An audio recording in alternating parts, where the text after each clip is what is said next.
3 minutes maybe. Yeah. That's when you can tell me, so I'll begin the intro.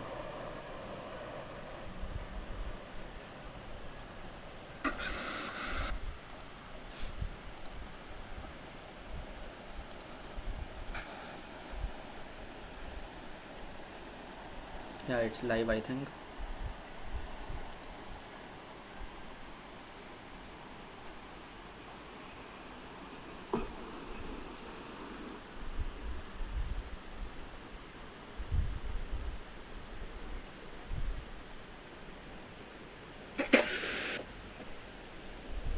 It's not live for anyone.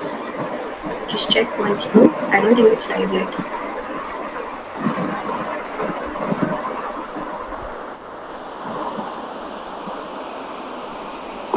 Yeah, it is. Rahil, can you also check if it's live for you? Like, yeah, it's live now. It is. It's Yes, now. just went live.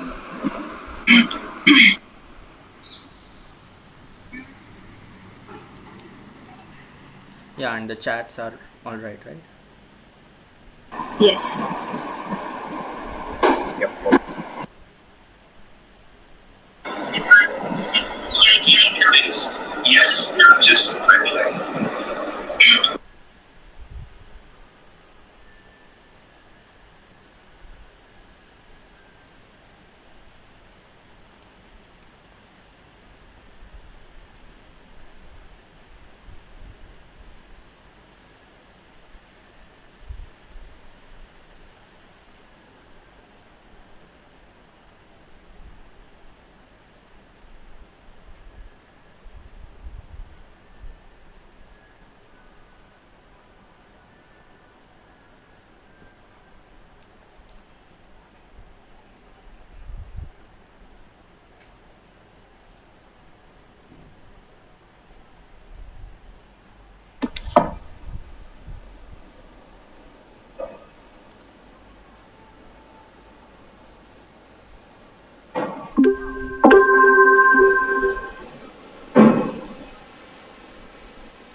Okay, good evening everyone.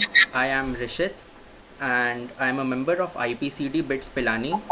Today we bring to you the third episode of our webinar series known as Higher Education and Abroad, which mainly talks about applying and preparing for thesis, internships, masters and PhDs in foreign countries.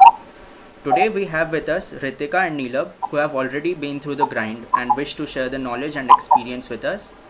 Now I'll be introducing you all to our panelists. So first we have Ritika Karnani, an alumna of BITS Pilani who graduated in 2015. She recently completed her MBA from INSEAD, France.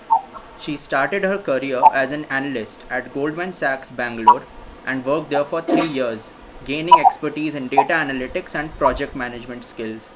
She also served as the head of strategy and finance at Bare Necessities Zero Waste India, an environmental services company. She is passionate about sustainability and social impact focused startups and social enterprises, and she is now going to join as a business line manager at Wayfair Berlin. Next, we have Neelabh Sinha, who recently graduated from BITS Pilani in 2021 with a degree in MSc Physics and BE Electronics and Instrumentation. Currently, he is working as a software engineer at Wells Fargo and completed his thesis at STARS team Inria, Sofia, Antipolis, France, in computer vision on the topic of 3D gaze estimation. He has also completed various projects at CEERI Pilani and on campus as well. Without further ado, we will like to begin today's presentation. Unfortunately, the third panelist could not come up today, but Yeah. So Neelabh, you can begin with the presentation. Yeah. Yeah.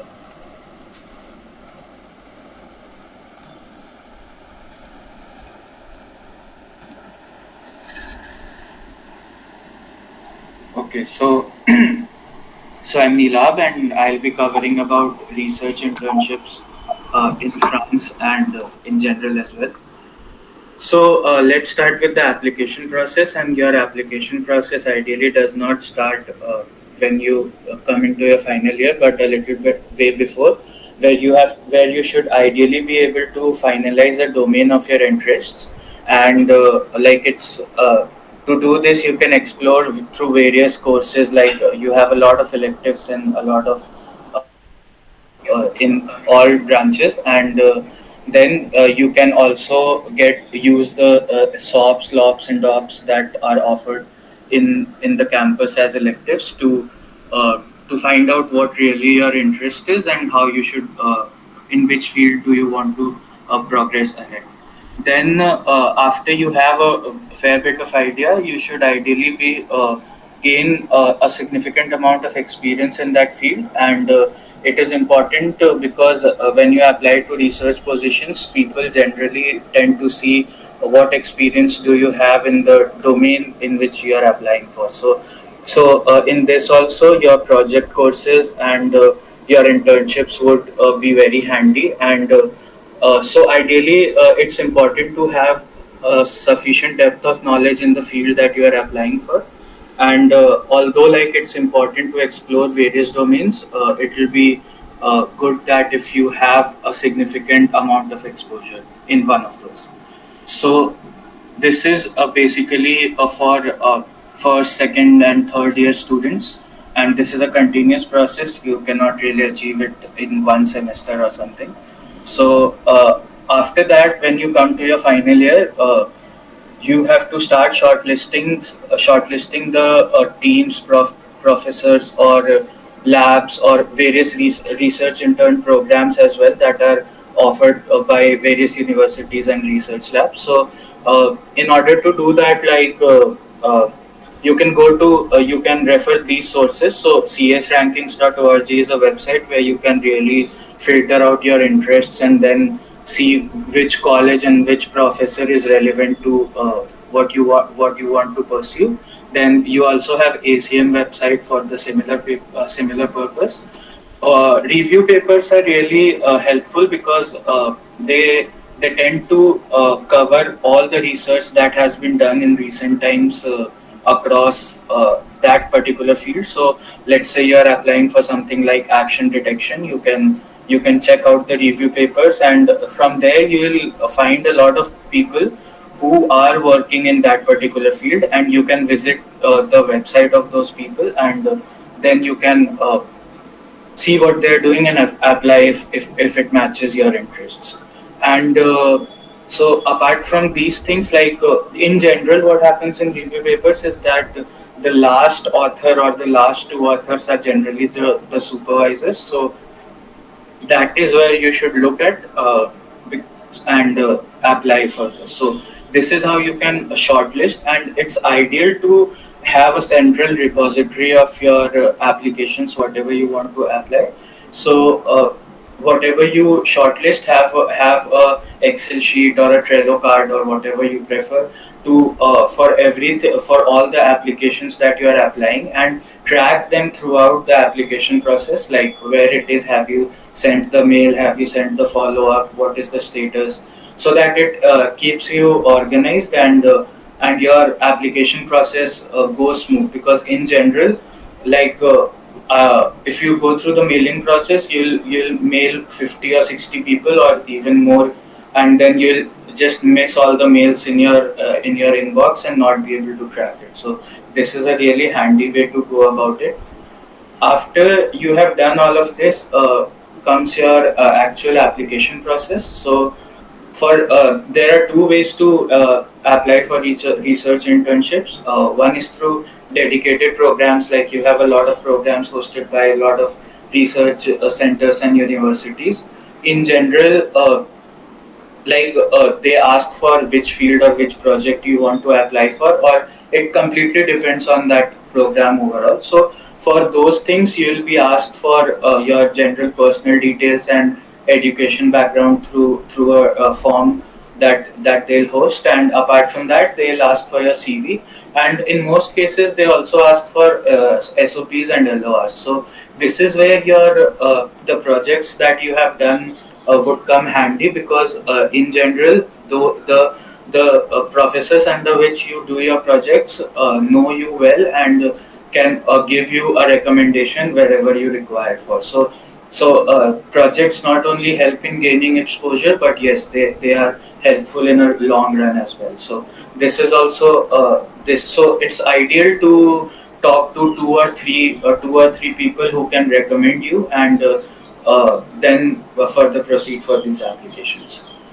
After that, the second process is through cold mailing, which is to apply at labs and programs which are not hosted formally. So in this, your whatever shortlisting you have done regarding which professor or which lab you to apply for, you have to first draft a clear mail stating your interests and qualifications, and then a request to work under them. So there are certain guidelines that you should follow while drafting these mails. First is you have to start strong and be clear while you are mailing in the first paragraph itself. So introduce yourself and be clear about why you are mailing, what is the purpose and everything. And after that, you need to describe your profile. So be brief about your qualifications and experience and interests, and it's good to keep a balance between all these three. Like overdoing any one of those would just be very repetitive. So make sure that you have a precise and a concise mail. And like it's good to not reveal everything in the mail because of two reasons. First, it will just make your mail very bulky, and professors and anyone who you're sending it to might just ignore it. And apart from that, if you give everything in your mail, the professor might skip over your CV. So it's good to not mention everything clearly, and always attach your CV with it. And it's good to share it through a drive link and not through attachment, due to two reasons. First is that every attachment you do on your Gmail, it requires space, and you'll just be using repetitive space all the time. And second, if you just share the link later on, if you realize that you have made some error or you want to change anything, you just need to make that change and replace that file in the drive. And the professor, the next time he opens that your CV, he will get the updated one. So you won't have to worry about, like, is this the final one and is this what I'm sending and all of those. The second thing, the most important thing in this is, while you describe yourself and your interests, you also should be describing your motivation. And for this, like, this will be personalized for all the applications you do. And ideally, you should go through the work of the professor and read few papers about what they are doing and how they are proceeding in their field, and just in one short paragraph describe that you have gone through their works, and you like this particular part, and this motivated you towards applying for this internship. So this would be very important for all the mails. And then you can send your email and wait for the response. Don't just get very fidgety and start sending follow-ups in 2 or 3 days. It's good to wait a week or two before you send any follow-ups, and be gentle with them. So these are the few things that you should keep in mind. And like, I would just like to include these two links. They were basically SSC talks held 1 or 2 years back. They were done by my batchmates only, and they are really good decks on CV building and cold mailing. And I, during my application, just followed these two and got fine with it. So maybe you can go through these links, and like, they cover more in depth about these particular topics. So that would be good. So after you have done your initial mails, like, be a bit realistic. Out of like, in general, what I have seen is that out of 10 mails, hardly five or four are opened, and maybe whatever are opened, half of them would be read, and hopefully you can expect out of those 10 mails, one person will respond, and it will also not be an acceptance. It can be a rejection as well. So. So you have to be realistic with your application process, and then if there is a rejection, just don't leave it there. Try to inquire why the professor has rejected you, and if there is anything that you can control and offer help, like maybe the professor said that there aren't enough funds, so you can maybe volunteer and say that I can try to look for scholarships elsewhere as well, like just to offer some support, so that the professor also knows that you are keen, and he or she will do from his end also whatever is possible. So that's also important. And if you can't really do anything about it, just move over it, and it's not a point just repeatedly mailing the person and trying to back the offer, because it's just not possible. So try to keep a good balance, and if there is any acceptance, you're great, but maybe you might get a response saying that we can have an interview or any discussion of some sort before they finalize you. So if that's the case, just respond to them and be clear about is there any specific preparation that you require for the interview. If it's not, then go through your core concepts regarding whatever domain you are applying for, your CV, all your projects, all the skills that are relevant to that role, and also go through a few more work that the lab does. It will be just helpful while discussing with the professor about anything. Like the professor or the person can take up the discussion in any direction, so it's just good to be prepared on all sides. And of course, if there is any preparation that he expects, you have to do that. So after that, if you are selected, it's great, and but still there are a lot of things that you might need to do. You can celebrate for a few days, of course, but then you'll have to go through the entire visa process and formalities that you need to do in the college. Also, there are a few steps that need to be taken care of. So whenever you are prepared, just start early and look through whatever documents are required for the visa, because like in these times, getting visa is a bit delayed also. So it's good if you start as early as possible. So look for whatever documents are required, and start arranging for them. Start with the process, because the documents don't come in 2 days or 3 days. Also, it takes time. So that's one thing, and apply for visa as soon as you can, so that you have ample time at hand. Then while you have your visa applications, like this happened with me, they asked for 7 to 8 documents, and then when I went there, they asked for 4 or 5 additional documents as well. So I had to go to a cyber cafe and download the documents and print them. So just carry all the possible documents that you think of, your 10th and 12th mark sheets, your CV, even if it's said that you don't need that, because there they can ask for anything at any point in time. And if you don't produce that particular document, you'll have to rebook your appointment and go through that entire process all over again. So that's one thing. And you can also apply for additional scholarships. So for France specifically, you have this Charpak scholarship, and you can visit the Campus France website for more details. And you also have a off-campus thesis grant by IPCD, which also you can apply, and you can track every semester. I think there is, and they send emails. So you can contact IPCD for more details regarding that. And so why France? I would say that it has a lot of good opportunities for students.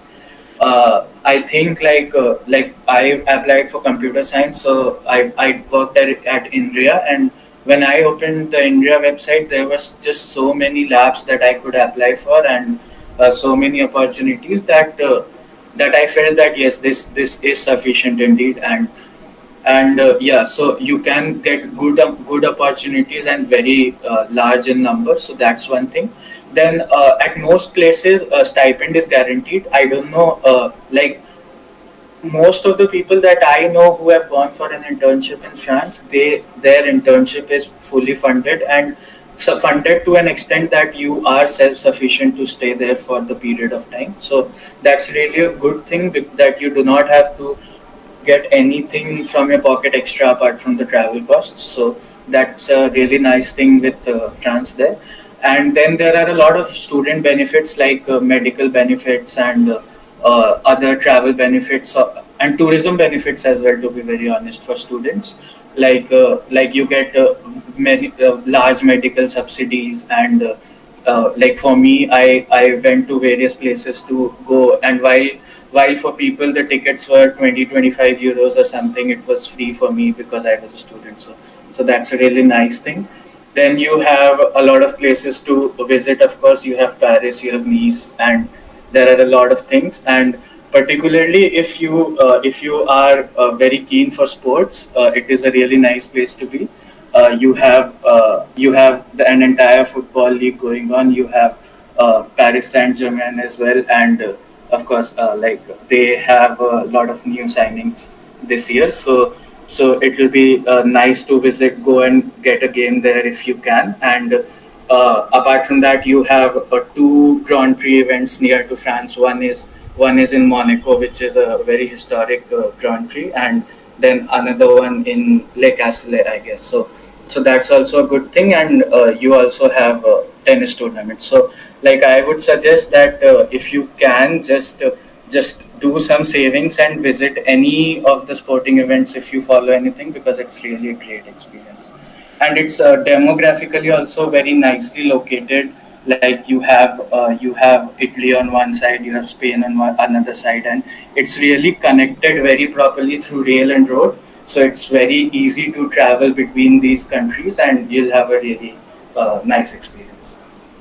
So yeah, so obviously France is a very good thing. My experience, if I talk about, I was an intern at Inria. My team was STARS. STARS is an acronym for Spatio-Temporal Activity Recognition Systems. So I worked in the field of computer vision. My specific project was 3D gaze estimation using RGB and other modalities. So my experience, I applied through the cold mailing process. I had an interview, and then I was selected post that. In my experience, like it was a 6 hour per day work and for 5 days a week, and it was pretty fine. It was not hectic at all. The environment in the lab was very relaxed, and there was nothing like you have to do this today, you have to do this tomorrow, and it was a very relaxed way of working. And like the team, they were very collaborative and approachable. Like you don't have, like it wasn't a corporate environment at all. I could just move around and knock anyone's door and ask for anything that I want, and the person would help out. So that was a really nice thing that I experienced. I worked in deep learning, so of course, like resources are a very big thing. So you have state of the art facilities. You will have the most advanced GPUs you need, and everything of that sort available to you for use as much as you want. So you do not have to fall behind in anything at all. And there was a self-sustainable compensation. So yes, I did not have to depend anywhere else on finances. So that was a good thing. And like the takeaways that I would say, that I had a really nice experience of working with top researchers in the field of computer vision. Like my supervisor, he has an H index of 48 or 49, which is like a top researcher in computer vision. So yes, I had a very nice experience and exposure to cutting edge research, particularly like in the field of computer vision. And of course, like when you get to, if you work well, you have, I got the opportunity to submit papers, which if accepted would be great for myself and the team as well. And also you get a nice research experience. And if you want to apply for masters later on, you'll have a good experience to write in your SOP, and a great LOR to share of the supervisor you are working with. So that would be a really great thing. And Yeah, so my 6 months was great in France. So yeah, I think I would conclude my uh, piece over here and hand it over to Ritika for further discussions. Thanks, Neelabh. That was so informative and a lot of points that you have covered. I think that goes well for anything that you apply globally, apart like when you want to study or do internship abroad. Shall we go on the next slide?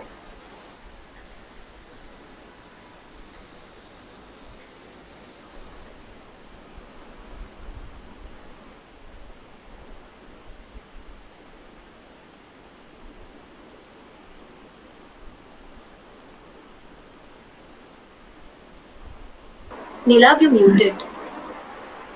Sorry, I was saying that there was some issue, so I'm just sharing my screen again and Yeah. then. No worries. Thank you. Okay.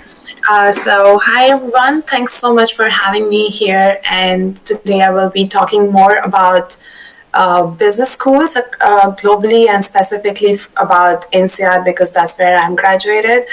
And a lot of you must be already knowing about INSEAD. It's one of the best business schools across globally, and I have listed out some of the highlights that made me pick INSEAD over other business schools. And so one of them is that INSEAD is truly global. We have two campuses very similar to BITS, like we have different campuses across India. We have with INSEAD that three major campuses: Europe, Asia, and Middle East. And it's a very shorter MBA program compared to other business schools. It's a 10-month program, and they have two intakes. One happens in September and another one in January. So you can apply in two intakes. And one of the most important thing about INSEAD is that it's super diverse in age, nationality, and professional backgrounds. Just to give you an example, in my cohort, we had about students from about 80 different countries. So it's a place where you can learn about different cultures and be friends with people across many countries. And with regards to professional background, it's not necessary that you come from a very corporate background. You can do anything and you can still be at INSEAD. We had, in my cohort, we had some doctors, we had some entrepreneurs, we had people from NGOs, social impact, and from all different diverse professional backgrounds. Another very important thing that I love about INSEAD is that the teaching style and the career development segment that they have. With respect to teaching style, it's not at all.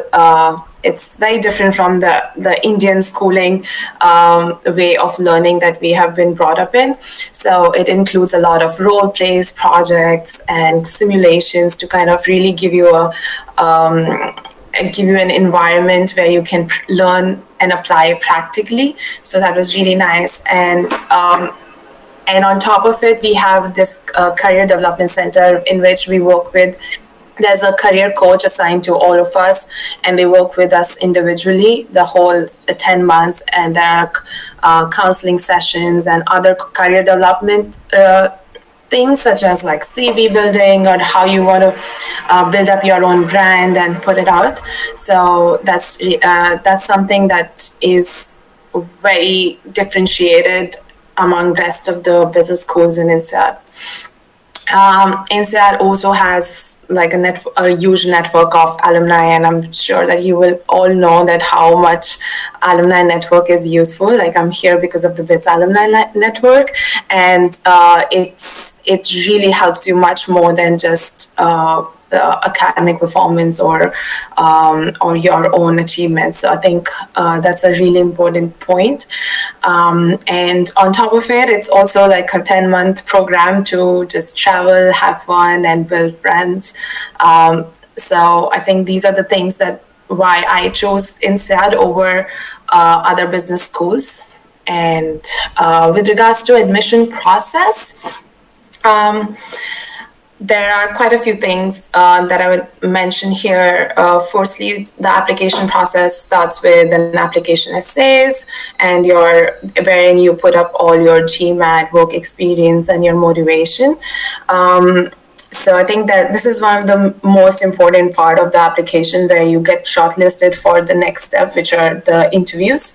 And it depends. There's no set guideline or anything that will take you there. This is one of the major distinctions between any global MBA program that you will apply for versus in India. In India, we usually have competitive exams like CAT or other competitive exams, and then it's mostly based on your academic performance. And here the difference is that here the selection is more based on your overall profile. Your academic performance is a part of it, but it doesn't really dominate your whole application. So there are other parts like your extracurricular, your leadership experience, and what you do in your own like free time, how do you use it. Your entire personality needs to come out. So I think that's a really important point. And passion, like why you want to do MBA, is like one of the most important questions in the essays. That if you can justify that why you want to do it and why now is the right time to do it, I think you have cracked it. So I think these two are the most important points. And also I think this really differs from the things and the way we do things in India. So I think if I had known this earlier in BITS, I think that would have been really helpful, because it's not only academic performances. Like I gave a lot of things and I failed in a lot of things, but you can still come up with your passion and why you want to do things, and that can get you from no business school in India to a top business school in the world. So those are the admission process. With regards to interviews, there are usually 2 interviews, which how they assign is wherever city you're located in, they find out from the alumni network, they find out 2 people in your city, and you have to set up your own interview with them. So there's no specific date and time. They just send you the contacts of the alumni, and then you have to reach out to them, email them, set up a time if they want to meet you in person or however they want to do it. The interviews are very relaxed. They're not at all nothing like CAT or IM interviews. So one of my interviews was in a coffee shop, and it was just a very regular chat. As the prime motivation of those interviews is like they really see that what you have put up in application essays, are you being your authentic self or not? Are you saying those things which you really mean as a person, or you're just faking around and just have put up things in the application? So I think that's the main point of their interviews. So that's it, and then you get your result. The whole process takes approximately 10 weeks. And yeah, that's it. So maybe we can move to next slide, and I can talk more about my experience.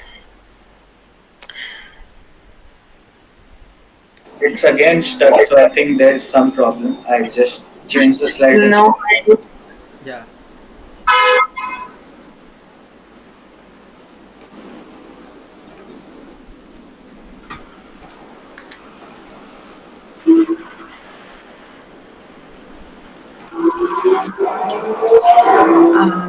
Cool. So I'll just talk about what are the things that I did before going for INSEAD. So I'm a MSc Tech Finance graduate from BITS Pilani. I don't think that course even exists anymore. But it was a good experience in terms of just learning a little bit about business from the beginning. So I highly recommend that if you are thinking of business schools, like take up some electives which are of finance, economics, so that you know that if you're interested in that topic or not. So I think from there on, I wanted to pursue something like this. And then I started off my career at Goldman Sachs. I was a business analyst in regulatory operations. It was more a project-based role whenever there is a regulatory change in any part of the world and how it impacts Goldman Sachs regulations. So you need to update the software and learn. So I did learn a lot of some languages, like a bit analytics, just basic SQL, Tableau. So I think these are the skills that are becoming more and more very obvious, and everybody should have it. So I think that's something really cool, and that you can also start learning from now on. I wish that I had started earlier in my bits in life. So these are some of the things. And from Goldman, I worked there for 3 years, and post that I just wanted to have a little more wider experience in different industries and just experiment more about my career and really figure out that what I want to do and what kind of job roles I like, what kind of job roles I don't like. So it was more of an experimenting period for me when I joined Goodera, which is a bits startup in the field of sustainability and CSR platform. I joined as a business development manager, which was a completely different role from Goldman Sachs. And I primarily just joined just for taking up a challenge and learning something new. And then I moved to another social enterprise in Bangalore called IPCD Zero Waste India. I just joined that startup because I really connected with the motivation of this company of building zero waste lifestyle and just bringing change for our environment, making up environment friendly goods and selling it. So, and also it was a very small startup, so it gave me a picture of how to run an entire company, like from scratch to raising funds for the startup to really running the daily operations of the company. So I think that those were the most amazing learnings. And I feel like I learned a lot more in the startup space than I did at Goldman about the business side of things. So that was really an amazing experience at Bear. And when I understood more about how to run a business, and then I became more interested into, I need to learn more about business and how different industries, different companies are being run. And that was just my motivation to apply for an MBA. I chose INSEAD a lot because what I covered in the previous slide, the different characteristics about INSEAD that differentiates it from the other MBA programs, but also from geography point of view. I really wanted to be in Europe rather than in the US, so that was my personal preference. On top of it, there also always a component of other than work, what you do. So I did a lot of other activities like Oxfam Trail Walker. I used to run marathons and go for hikes a lot, and also become more engaged in the social impact side of space, social impact space in terms of environment-friendly products and the social innovation fellowship at Emani Institute. So with regards to that, I did a couple of projects in the space that I was more interested in. And before joining the MBA program, I was representing Bear in the INSEAD Social Entrepreneurship Program, which is a program just for C-suite level and in the social entrepreneurship domain. So I think these are the things that I did apart from just a regular day-to-day work that I was doing. Additional projects, and mostly I would just recommend to do those projects that you really enjoy doing, so that you're not really wasting your time, and you do something more, and it kind of helps you develop your own brand in terms of, okay, these are the things that I'm interested in. I do these for because I like those and I do projects and those things. So that kind of really helps you build your whole profile when you're applying for MBA programs. Another thing is like what a lot of people tell me is like INSEAD has a very INSEAD puts a lot of emphasis on international work experience. So working in different locations, because it really looks for a global mindset. So I did not have any international experience before coming here, but I think what matters more is you really show your work experience is worthwhile, even though it's in one location, how you can project it as more global. Like in government, I always had global teams. And in social entrepreneurship program, when I did, it was with entrepreneurs across the world.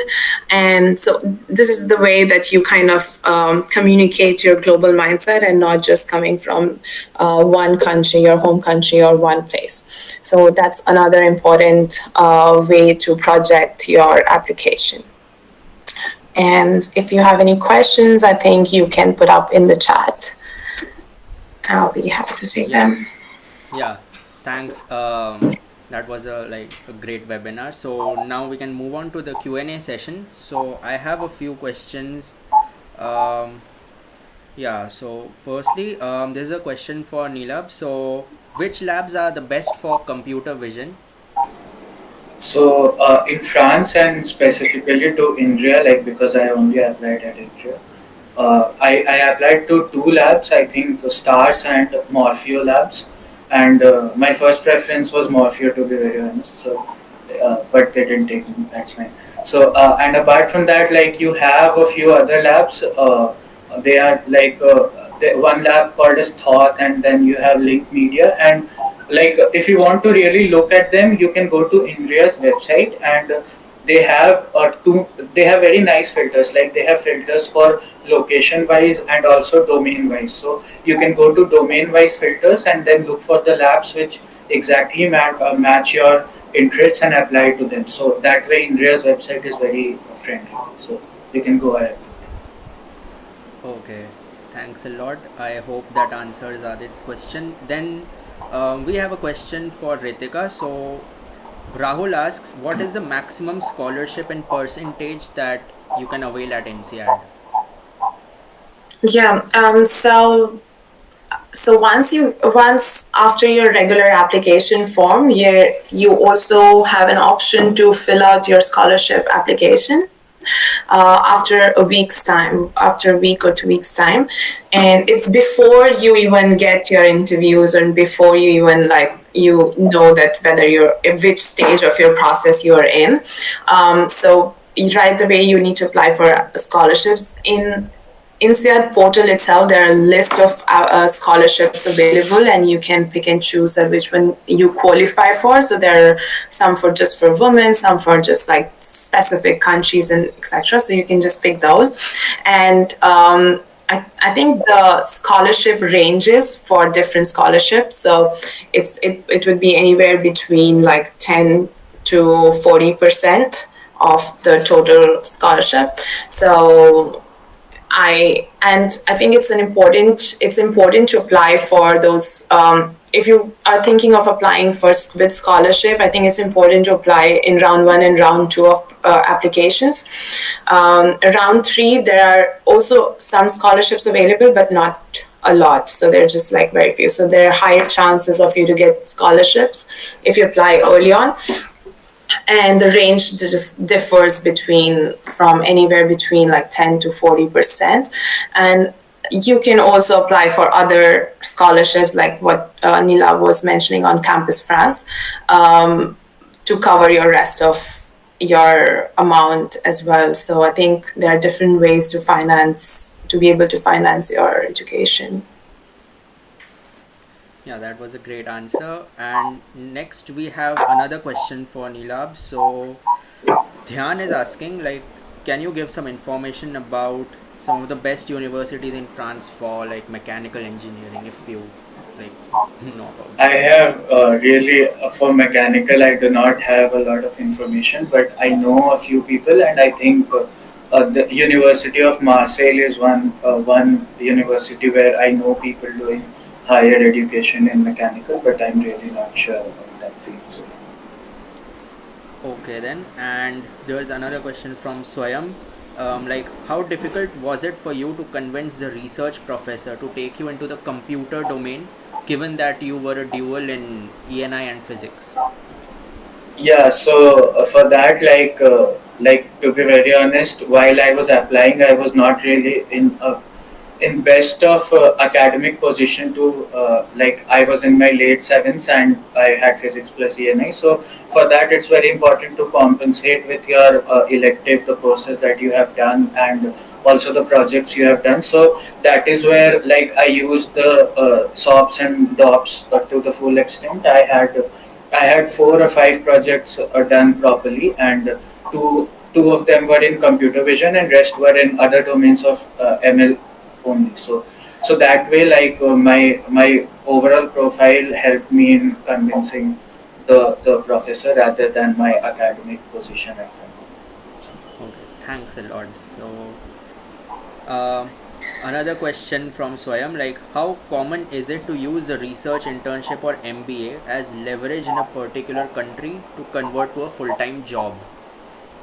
So I'll speak for research internship. Of course, there is a good chance. Like I know a few people in my lab who were first interns there, and then they converted into an R&D engineer, and they did 1 or 2 years of work there and moved to masters. I also know a few people who converted their internships to, like, they were masters interns, so they were able to convert their internships to a PhD directly, and yeah, complete the PhD from the lab itself. And it's pretty easy, but the key is that after going there, you have to work properly and make the supervisor realize that yes, you can do more if you are doing. Yeah, Ritika, would you like to add something to this question? Yeah, sure. So I think it's very important to like pick your geography a bit with long-term vision that where you want to be, and it's always, it's not compulsory, but it's usually an easier route if you are studied or done internship in a particular location. It's easier to find jobs or full-time roles in the particular location. So for example, at INSEAD, there will be very few people who would be going to US to get, after instead getting a job. So if you're picking instead, that means that you are more interested in the geography where the campus is located.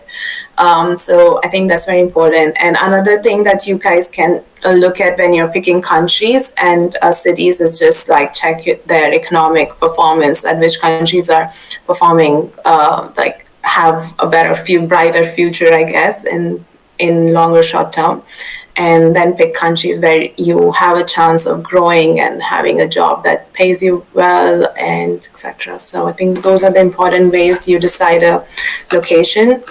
And also you can decide based on interest. So one of my things was that, okay, environment and sustainability, and I know that Europe is one of the leading geographical location for that particular thing. And my next upcoming would be in Berlin, and I'm more interested in startup space and more innovative and smaller companies. So I think that helps if you pick a right location. So it's very important to have that in mind. Yeah, thanks a lot. Also, there was another question like for Neelabh. So, how did you manage to get a good SOP with not the best CGPA? So I don't know how to answer that, but yeah, like for a start, you have to have a professor who you are in good contacts with, who can give you an initial experience in the domain you are working for. Like you can take up an elective and be in regular contact with that particular professor, and in the mid of the semester, you can ask him or her to basically do a project under that person next semester. So that's a way to start, and after you have one experience, it's like climbing a step, and you can just take up another based on your previous one. So, Okay. Thanks a lot. And apart from that, would you all like recommend French, learning French before like applying to France? I would. I mean, I mean, it's a good thing if you do because you can experience the local culture more if you know French. Otherwise, Google Translator also works great, and you can learn like in the process of acceptance and when by the time you actually come here. So you don't have to learn before applying. That'd be over ambitious, I guess. But but it's always good to learn a language and when you're going to a new country. And also for INSEAD, I think language is an important point because by the time you graduate, you need to have a third language. So 3 languages minimum you need to know and clear. Only then you are able to graduate. So for me, my native language was Hindi and English, and then I started learning French, so that became my exit language. So by the time you graduate from INSEAD, at least you know 3 languages. So it's good to learn, I guess. Yeah. And here's another question like, would you suggest an MS or Masters in Engineering if he wants to go for an industry or a job? And is it like MS more intended for PhD and MN more industry, more towards industry or job? Like Neelabh, I guess you will know. yeah, like it's not like MS is more intended for PhD only. So you can do MS and move to an industry, and there are a lot of opportunities for doing so. Uh, MS also provides like you a flexibility that if you want, you can really go for a PhD, and you'll also have an option of industry open. So my personal preference would be MS, but yes, the other option is also fine. You can go directly. You can get a lot of industry opportunities if you see through that way also. So. Mm-hmm. Thanks a lot. And apart from that, there's one last question from Ari. Um, for Neelabh, like what visa category do you need to apply for a thesis in France? And is there a different visa if the thesis is longer than 6 months? It's not a different visa if the thesis is longer than 6 months. Like in my knowledge, it's a different visa if your internship is lesser than 3 months. Then you fall into a completely different category. And the visa category, like I was a student type D visa. It is basically a multi-entry visa for students. So the standard student visa works if you are a student of your university while applying for that. If you are going after you graduate and as a research engineer, then I think you need a work visa. Mm-hmm. Okay, thanks a lot. And well, there was another question. Would you recommend Germany over France for engineering jobs? That also depends in what domain of engineering you are applying for. For computer sciences, I think where I worked, I had my project was in collaboration with DFKI and MPI, which are German institutes, and they also served a lot of opportunities, and Inria also serves a lot of opportunities. So it completely depends on demographics and what preference you have. About as far as the opportunity in general is concerned, I think both the countries have good opportunities. I am only speaking this for computer science. I think that's all I Hmm. have to say. Okay, thanks, Ayumi. If there are any questions, like add in the chat. Uh, we don't have anything for now.